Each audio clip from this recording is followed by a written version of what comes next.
Praise the Lord. ദൈവ തിരുനാമത്തിന് ഒരിക്കൽ കൂടെ മഹത്വമുണ്ടാകട്ടെ. വീണ്ടും വരുന്നവനായ യേശു ക്രിസ്തുവിൻ്റെ നാമത്തിലുള്ള സ്നേഹ വന്ദനം അറിയിക്കട്ടെ. ഇന്ന് ഈ വചനം ശ്രവിക്കുന്ന ഏവർക്കും ആത്മരക്ഷാ മിനിസ്ട്രിയിലേക്ക് ഹൃദയം നിറഞ്ഞ സ്വാഗതം. ഇന്ന് ഞാൻ ചിന്തയ്ക്കായിട്ട് ആഗ്രഹിക്കുന്നത് സങ്കീർത്തനങ്ങൾ 53-ൻ്റെ 1-2 വാക്യങ്ങളിൽ നിന്നാണ്. ആ വാക്യങ്ങൾ ഞാനിവിടെ വായിക്കാം. ദൈവം ഇല്ല എന്ന് മൂഢൻ തൻ്റെ ഹൃദയത്തിൽ പറയുന്നു. അവർ വഷളന്മാരായി മ്ലേച്ഛമായ നീതികേട് പ്രവർത്തിക്കുന്നു. നന്മ ചെയ്യുന്നവൻ ഒരുത്തൻ പോലുമില്ല. ദൈവത്തെ അന്വേഷിക്കുന്ന ബുദ്ധിമാൻ ഉണ്ടോ എന്ന് കാണുവാൻ ദൈവം സ്വർഗത്തിൽ നിന്ന് മനുഷ്യപുത്രന്മാരെ നോക്കുന്നു. ഇതേ വാക്യം തന്നെ 14-ാം സങ്കീർത്തനത്തിൻ്റെ 1-2 വാക്യങ്ങളിലും നമുക്ക് കാണുവാനായിട്ട് കഴിയും. ഇസ്രായേലിൻ്റെ മധുരഗായകനായ ദാവീദാണ് ഈ സങ്കീർത്തനങ്ങൾ പാടിയത്. 150 സങ്കീർത്തനങ്ങളിൽ 73 സങ്കീർത്തനങ്ങളും പാടിയത് ഭക്തനായ ദാവീദാണ്. എന്തുകൊണ്ടാണ് ദാവീദ് ഈ സങ്കീർത്തനം ഇത്രമാത്രം ഊന്നി പാടുവാനായിട്ട് ഇടയായത് എന്ന് ചോദിച്ചാൽ, നമുക്കറിയാം, ഒരു ജഡീക മനുഷ്യന്റെ ദുഷിച്ച ഹൃദയത്തെ ദാവീദ് വിവരിക്കുകയാണ്. അതുമാത്രമല്ല, ദൈവത്തിൻ്റെ ഈ വലിയ രക്ഷ അനുഭവിച്ച് ദാവീദ് ദൈവത്തെ പുകഴ്ത്തുകയും ദൈവത്തെ മഹത്വപ്പെടുത്തുവാനുമാണ് ഈ സങ്കീർത്തനങ്ങൾ ദാവീദ് പാടുവാനായിട്ടിടയായത്. ദാവീദ് പാടിയത് എന്തെന്ന് ചോദിച്ചാൽ, ഈശായിക്ക് 8 മക്കളായിരുന്നു. അതിലെ 7 മക്കളും യോഗ്യന്മാരായിരുന്നുവെങ്കിൽ വനാന്തരങ്ങളിൽ ആടിനെ നോക്കിക്കൊണ്ടിരിക്കുമ്പോൾ സ്വർഗത്തിലെ ദൈവം അവനെ കാണുവാനായിട്ടിടയായി. അവൻ്റെ പൊക്കവും വണ്ണവും സ്വർഗത്തിലെ ദൈവം നോക്കിയില്ല. യോഗ്യന്മാർ നിൽക്കുമ്പോൾ യോഗ്യതയില്ലാത്തവനെ സ്വർഗത്തിലെ ദൈവം കാട്ടിൽ നിന്ന് കൊണ്ടുവന്ന് ശമൂവേൽ പ്രവാചകന്റെ മുമ്പിൽ നിർത്തി അവനെ ഇസ്രായേലിന്റെ 2ാമത്തെ രാജാവാക്കി മാറ്റി. അതിൻ്റെ സന്തോഷമാണ് ദാവീദ് ദൈവത്തെ പുകഴ്ത്തുവാനും അവനെ പ്രശംസിപ്പാനും ഇടയായത് എന്നാണ് നമുക്ക് കാണുവാനായിട്ട് കഴിയുന്നത്. അതിൻ്റെ 1-ാമത്തെ വാക്യം വളരെ ശ്രദ്ധേയമായ വാക്യമാണ്. ദൈവമില്ല എന്ന് മൂഢൻ തൻ്റെ ഹൃദയത്തിൽ പറയുന്നു. അപ്പോൾ ദൈവമില്ലാത്തവരാണ് മൂഢന്മാരെ, വിവരമില്ലാത്തവരെ, ബുദ്ധിഹീനരെ, അജ്ഞാനികളെന്ന് പറയാം. ഒറ്റ വാക്കി പറഞ്ഞാൽ ദൈവമില്ലാത്തവരെ നിരീശ്വരവാദികളാണ് എന്ന് പറയാനായിട്ട് കഴിയും. എത്രയോ നിരീശ്വരവാദികൾ ഈ ലോകത്തിൽ ദൈവത്തെ കണ്ടുമുട്ടുവാനായിട്ടിടയായി.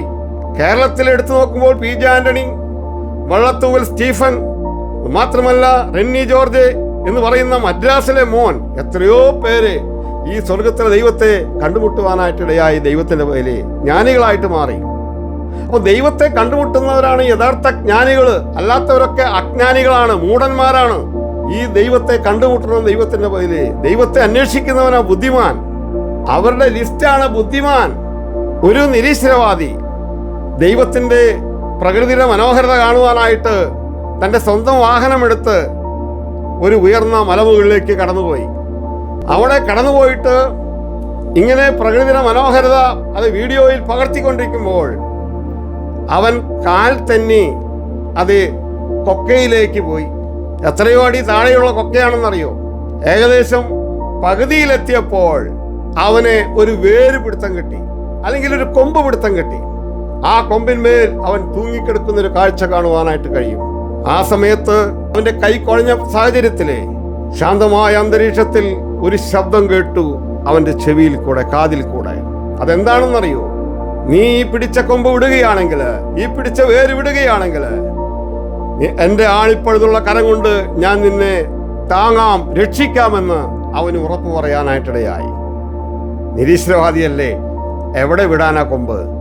എവിടെ വിടാനാ ഈ വേര്? അങ്ങനെ വീണ്ടും ആ ശബ്ദം ഉയർന്നു വന്നു. അവൻ പിടിവിട്ടില്ല. 3ാമതായിട്ട് ഈ ശബ്ദം ഉയർന്നു വന്നു. നീ ഈ കൊമ്പ് വിടുകയാണെങ്കിൽ, ഈ വേര് വിടുകയാണെങ്കിൽ, എൻ്റെ ആണിപ്പഴുതുള്ള കരം കൊണ്ട് ഞാൻ നിന്നെ താങ്ങാമെന്ന് പറഞ്ഞു, രക്ഷിക്കാമെന്ന് പറഞ്ഞു. കാരണം എന്തെന്ന് ചോദിച്ചാൽ, ദൈവത്തിൻ്റെ പേര് വനാന്തരമാണ്. അവനെ ഇല്ലായ്മ ചെയ്യുവാനായിട്ട് അവിടെ വന്യമൃഗങ്ങളുണ്ട്. അത് മാത്രമല്ല, അവൻ വീണപകടം പറ്റിക്കഴിഞ്ഞാൽ ഒരു മരണത്തിലേക്ക് അവൻ കടന്നു പോകാനായിട്ടുള്ള വകയുണ്ട്. മരണത്തെ മല്ലടിച്ചു നിൽക്കുന്ന സാഹചര്യത്തിലെ, മരണത്തെ മുഖാമുഖമായി കണ്ടുകൊണ്ടിരിക്കുന്ന സാഹചര്യത്തിലെ അവൻ ആ പിടിച്ച കൊമ്പ് വിടുവാനായിട്ടിടയായി. പറഞ്ഞ മാത്രയിൽ സ്വർഗത്തിലെ ദൈവം യേശു കർത്താവിന്റെ മുറിപ്പാടുള്ള കരം കൊണ്ട് അവനെ താങ്ങി രക്ഷിപ്പാനായിട്ടിടയായി. ഞാനിത് പറഞ്ഞു വന്നതിന്റെ താല്പര്യം എന്തെന്ന് ചോദിച്ചാൽ എനിക്ക് പറയാനായിട്ടുള്ളത്, നമ്മൾ പിടിച്ച വേരേതാണെന്ന് നോക്കണം. നമ്മൾ പിടിച്ച കൊമ്പ് ഏതാണെന്ന് വ്യക്തമായി മനസ്സിലാക്കണം. പാപത്തിന്റെ കൊമ്പുകളാണോ? പാപത്തെ വെറുത്ത് പാപിയെ സ്നേഹിക്കുന്ന യേശു കർത്താവിന്റെ അടുത്തേക്ക് നീ കൊമ്പുകൾ വിട്ട് വേരുകൾ വിട്ട് കടന്നു വരണം. ഇതാണ് സ്വർഗം നമ്മെ കുറിച്ച് ആഗ്രഹിക്കുന്നത്.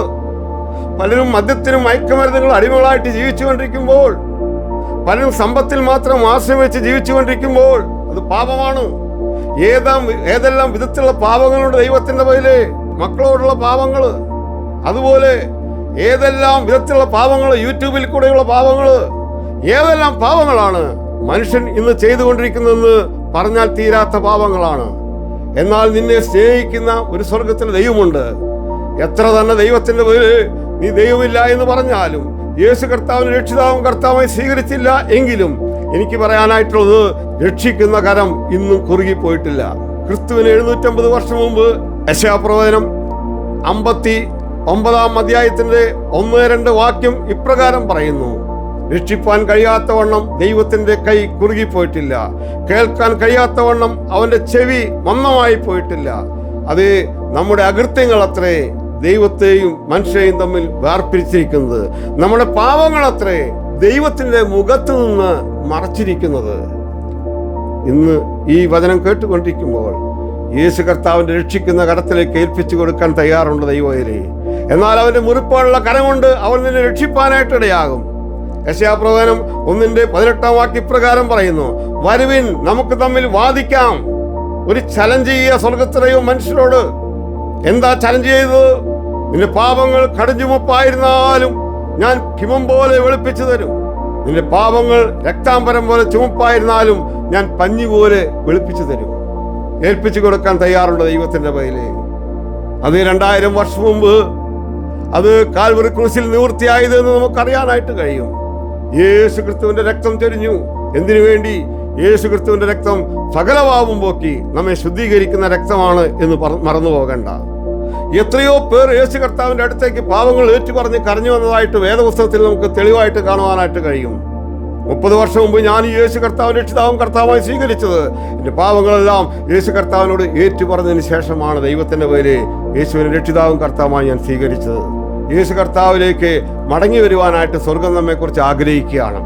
2-ാമത്തെ വാക്യത്തിൽ ഇപ്രകാരം പറയുന്നു: ദൈവത്തെ അന്വേഷിക്കുന്ന ബുദ്ധിമാനുണ്ടെന്ന് കാണുവാൻ യഹോവ സ്വർഗത്തിൽ നിന്ന് മനുഷ്യപുത്രന്മാരെ നോക്കുന്നു. അതെവിടെ സംഭവിച്ചത്? നിങ്ങൾ ശാന്തമായി ചിന്തിച്ചു നോക്ക്. പണ്ട് നോഹയുടെ കാലത്ത് പെട്ടകമൊരുക്കുന്ന സമയം ദൈവം ദീർഘക്ഷമയോടെ കാത്തിരിക്കുമ്പോൾ അനുസരിക്കാത്ത തളവിലുള്ള ആത്മാക്കളോട് പ്രസംഗിച്ചു. 120 വർഷക്കാലം നോഹ ആത്മാവിൽ ചെന്ന് ഈ രക്ഷയെക്കുറിച്ച്, ഈ പെട്ടകത്തിനകത്ത് കയറി രക്ഷ പ്രാപിച്ചോ എന്ന് നോഹ വിളിച്ചു പറഞ്ഞു. ദൈവം ഇതിലെ എത്ര പേര് കയറി? നമുക്കറിയാം, നോഹയും കുടുംബവും 8 പേർ മാത്രമാണ് ആ പെട്ടകത്തിനകത്ത് കയറി രക്ഷ പ്രാപിച്ചത്. യഹോവ അവരെ ഓർത്തതായിട്ട് കാണുവാനായിട്ട് കഴിയും. ഞാൻ പറഞ്ഞു വന്നത്, ഇപ്പോൾ തന്നെ സുപ്രസാദകാലം, ഇന്ന് തന്നെ രക്ഷാ ദിവസം. അതുകൊണ്ട് ദൈവത്തിലെ നീ ദൈവത്തിലേക്ക് മടങ്ങി വരണമെന്നാണ് എനിക്ക് പറയുവാനായിട്ടുള്ളത്. ഒരു കൃഷിക്കാരൻ ധനവാനായ മനുഷ്യനുണ്ടായിരുന്നു. അവൻ ആശ്വസിക്കുക, തിന്നുക, കുടിക്കുക, ആനന്ദിക്കുക, ഇത് മാത്രമേ അവന് പറയാനായിട്ടുള്ളൂ. സ്വർഗത്തിലെ ദൈവം കണ്ടപ്പോൾ, മൂടാ, ഈ രാത്രി എന്റെ പ്രാണനെ ദൈവത്തിനോട് ചോദിക്കും, നീ ഒരുക്കി വെച്ചത് ആർക്കാകും? ഇന്നല്ലെങ്കിൽ നാളെ ഞാൻ നിങ്ങളും മാറ്റപ്പെട്ടേക്കാം. എന്നാൽ ഒരു ഉറപ്പ് നമുക്കുണ്ടാകണം. നിത്യമായ സ്വർഗരാജ്യം നമുക്ക് വേണ്ടി ഒരുക്കി വെച്ചിട്ടുണ്ട് ദൈവത്തിന്റെ പേര്. അവിടേക്ക് ചെന്ന് ചേരണമെന്നുള്ളൊരു പ്രത്യാശയാണ് നമ്മുടെ ജീവിതത്തിൽ ഉണ്ടാകേണ്ടത്. മരണം ഏത് സമയത്ത് നമ്മളെ മാടി വിളിക്കും. ആ മരണത്തിനപ്പുറം നിത്യജീവനുണ്ടെന്ന് നീ മറന്നു പോകരുത്. അതുകൊണ്ട് യേശു ക്രിസ്തുവിലേക്ക് മടങ്ങി വരണം. നോഹ വിളിച്ചു പറഞ്ഞതുപോലെ ഇന്ന് വിളിച്ചു പറയുകയാണ്. അനേക ദൈവദാസന്മാർ പ്രസംഗിച്ചു കൊണ്ടിരിക്കുക. നീ പ്രസംഗിക്കുന്ന ദൈവദാസന്മാരെ നോക്കണ്ട. ദൈവത്തിന്റെ തിരുവചനം കേട്ടിട്ട് ദൈവത്തെ മാത്രം നോക്കുക. അവങ്കിലേക്ക് നോക്കിയവർ പ്രകാശിതരായി അവരുടെ മുഖം ലജ്ജിച്ചു പോയില്ല. ഈ 30 വർഷമായിട്ട് എൻ്റെ മുഖം ലജ്ജിച്ചു പോകുവാൻ എൻ്റെ സ്വർഗത്തിലെ ദൈവത്തിന് ഒരു ഇടവരുത്തിയിട്ടില്ല. അത് പാപത്തിൽ നിന്ന്, മരണത്തിൽ നിന്ന് നമ്മെ രക്ഷിക്കുവാൻ സ്വർഗത്തിലെ ദൈവത്തിന് കഴിയുമെന്ന് റോമർ 6:23 വാക്യം പൗലോസ് ഊന്നിപ്പറയുകയാണ് ദൈവത്തിലെ. അതുകൊണ്ട് ദൈവത്തിങ്കിലേക്ക് മടങ്ങി വരുവാൻ കർത്താവ് നമ്മോട് ആഹ്വാനം ചെയ്യുക. ഒന്ന് മടങ്ങി വരുമോ? പാപങ്ങളെല്ലാം ഏറ്റുപറഞ്ഞ് യേശുവിലേക്ക് മടങ്ങി വരുമോ? അങ്ങനെയാണെങ്കിൽ ഒരു നിത്യമായ സ്വർഗരാജ്യം സ്വർഗത്തിലെ ദൈവം എനിക്ക് നിനക്ക് വേണ്ടി ഒരുക്കി വെച്ചിട്ടുണ്ട് എന്ന് മറന്നു പോകരുത്. ദൈവത്തെ അന്വേഷിക്കുന്നവനാണ് ബുദ്ധിമാൻ. അവനാ ദൈവത്തിന്റെ വരെ യഥാർത്ഥ ബുദ്ധിമാൻ. അതുകൊണ്ടാണ് ദാവീദ് ഇപ്രകാരം പാടിയത്: ലംഘനം ക്ഷമിച്ചും പാപം മറച്ചും കിട്ടിയ മനുഷ്യനാണ് ഭാഗ്യവാൻ, അവനാണ് ഭാഗ്യാവസ്ഥയുള്ളവൻ. അത് മറന്നു പോകരുത്. അതുകൊണ്ട് ദൈവസന്നിധിയിലേക്ക് മടങ്ങി വരണമെന്ന് ഞാൻ താഴ്ന്നു വീണ് നിങ്ങളോട് അപേക്ഷിക്കുക. യേശു കർത്താവും രക്ഷിതാവും കർത്താവുമായി സ്വീകരിക്കണം. എങ്ങനെയാ? ക്രിസ്തുവിനെ വായ്ക്കൊണ്ട് ഏറ്റുപറയുകയും ക്രിസ്തു മരിച്ചവരിൽ നിന്ന് ഉയർത്തെഴുന്നേറ്റെന്ന് ഹൃദയം കൊണ്ട് നീ വിശ്വസിക്കുകയും ചെയ്താൽ നീ രക്ഷിക്കപ്പെട്ട ദൈവത്തിന്റെ പൈതലായി. അതുകൊണ്ട് ഇന്ന് യേശുവിനെ രക്ഷിതാവും കർത്താവുമായി സ്വീകരിക്കുവാൻ കർത്താവ് നമ്മെ എല്ലാവരെയും സഹായിക്കട്ടെ എന്ന് പറഞ്ഞുകൊണ്ട് എൻ്റെ വാക്കുകൾക്ക് വിരാമമിടട്ടെ. ഈ വചനങ്ങളാൽ ദൈവം നമ്മെ അനുഗ്രഹിക്കട്ടെ. ഒരു നിമിഷം കൂടെ പ്രാർത്ഥിക്കാം. നമ്മുടെ കണ്ണുകളെ അടയ്ക്കാം. കർണസമ്പന്നായ കർത്താവേ, നല്ല ദൈവമേ, ഈ നല്ല സമയത്തിനായി സ്തോത്രം ചെയ്യുന്ന കർത്താവേ, ഇന്ന് ഈ വചനം സംസാരിച്ചു കൊണ്ടിരിക്കുമ്പോൾ യൂട്യൂബിൽ കൂടെ കർത്താവേ, ലോകമെമ്പാടും ഈ വചനം കേട്ടുകൊണ്ടിരിക്കുമ്പോൾ അവരുടെ ജീവിതത്തിൽ രൂപാന്തരം ഉണ്ടാകുവാൻ നീ സഹായിക്കുമാറാണെന്ന് പ്രാർത്ഥിക്കുന്ന കർത്താവേ, യേശുവിനെ നിങ്ങൾ ഇതുവരെ രക്ഷിതാവും കർത്താവായി സ്വീകരിച്ചില്ലെങ്കിൽ കർത്താവ്, നിങ്ങൾ മൂഢന്മാരാണ്, വിവരമില്ലാത്തവരാണ്, നിന്ദരാണ് കർത്താവേ. അതുകൊണ്ട് യേശുവിനെ രക്ഷിതാവും കർത്താവായി സ്വീകരിച്ച് ഒരു പുത്തൻ സൃഷ്ടിയായിട്ട് മടങ്ങി വരുവാൻ ഈ വചനങ്ങളാൽ നിങ്ങളെ ഇടയാക്കുമാറാണെന്ന് പ്രാർത്ഥിക്കുന്നു കർത്താവേ. നിന്റെ മക്കൾക്ക് വേണ്ടി അടിയൻ ഈ സമയം പ്രാർത്ഥിക്കുന്നു. ഈ വചനം കേട്ടുകൊണ്ടിരിക്കുന്ന സകല മക്കളെ യേശു ക്രിസ്തുവിന്റെ നാമത്തിൽ ഭവനത്തെ അനുഗ്രഹിച്ച് പ്രാർത്ഥിക്കുന്നു കർത്താവേ. അവരുടെ ആവശ്യങ്ങളുടെ മേലെല്ലാം പ്രവർത്തിക്കണമേ കർത്താവേ. അത്ഭുതം ചെയ്യുമാറാണ് പ്രാർത്ഥിക്കുന്നു കർത്താവേ. നിങ്ങൾ കുറെ അത്ഭുതം കണ്ടതുകൊണ്ടല്ല കർത്താവേ, യേശുവിനെ രക്ഷിതാവും കർത്താവുമായി സ്വീകരിച്ച് എന്നുമെന്നേക്കുമായിട്ടുള്ള ഒരു നിത്യതയിൽ പ്രവേശിപ്പാൻ തക്കവണ്ണം നിങ്ങളെ സഹായിക്കുമാറാണെന്ന് യേശുവിന്റെ നാമത്തിൽ അടിയൻ പ്രാർത്ഥിക്കുന്നു കർത്താവേ. ഇന്ന് ഈ വചനം കേട്ടുകൊണ്ടിരിക്കുന്ന എല്ലാവരെയും ഒരുപോലെ അനുഗ്രഹിച്ചാട്ടെ. ഒരാത്മാവും നഷ്ടപ്പെടാനിടയാക്കല്ലേ എന്ന് പ്രാർത്ഥിക്കുന്നു. എല്ലാവരും യേശുവിനെ കണ്ടിട്ട് നിത്യസ്വർഗരാജ്യത്തിന്റെ അവകാശികളാകുവാൻ സഹായിച്ചാട്ടെ. താഴ്ത്തി ഏൽപ്പിക്കുന്നു കർത്താവേ. സകല മാനം മഹത്വം അറക്കപ്പെട്ട കുഞ്ഞാട് എടുത്താട്ടെ. പ്രാർത്ഥന കേട്ടുകൊണ്ട് സ്തോത്രം. യേശു ക്രിസ്തുവിന്റെ നാമത്തിൽ ആമേൻ. കർത്താവ് ധാരാളമായിട്ട് എല്ലാവരെയും അനുഗ്രഹിക്കട്ടെ. Praise the Lord.